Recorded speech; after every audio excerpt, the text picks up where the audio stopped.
எஸ்ராவும் நெகேமியாவும் பாபிலோனிலிருந்து இஸ்ரவேல் ஜனங்களை மீண்டுமாக சிறையிருப்பிலிருந்து வெளியே கொண்டு வர மிகவும் பாடுபட்ட தேவனுடைய ஊழியர்கள். Esdras et Néhémie, ce sont des serviteurs de Dieu qui se sont donné beaucoup de peine pour sortir de Babylone les captifs.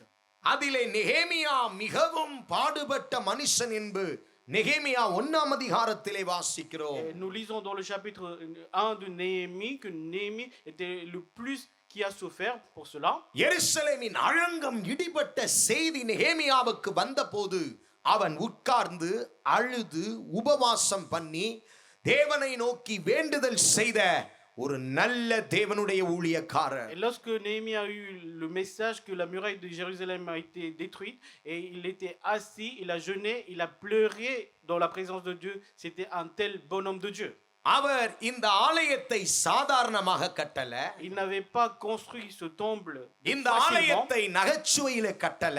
Il n'a pas construit le temple en rigolant. இந்த ஆலயத்தை ஆட்டம் பாட்டம் கொண்டாட்டத்திலே கட்டல. Il n'avait pas construit le temple en dansant, en fêtant, en faisant la fête. இந்த ஆலயத்தை தனக்கு மனதில் விருப்பப்பட்டபடி எல்லாம் கட்டல. Il n'avait pas construit le temple selon les désirs de son cœur. இந்த ஆலயத்தை கண்ணீரிலே கட்டினார். Il avait construit le temple par ses larmes. இந்த ஆலயத்தை உபவாசத்திலே Il கட்டினார். avait construit le temple par ses jeûnes. இடிந்து போன அலங்கங்களை ஜெபத்திலே கட்டினார். Il a reconstruit les murailles qui étaient détruites dans la prière. அதில் பாழானவைகளை மறுபடியும் சீர்படுத்துவதற்கு உபவாசம் பண்ணி அந்த ஆலயத்தை கட்டினார். Il avait jeûné pour remettre en ordre toutes les ruines.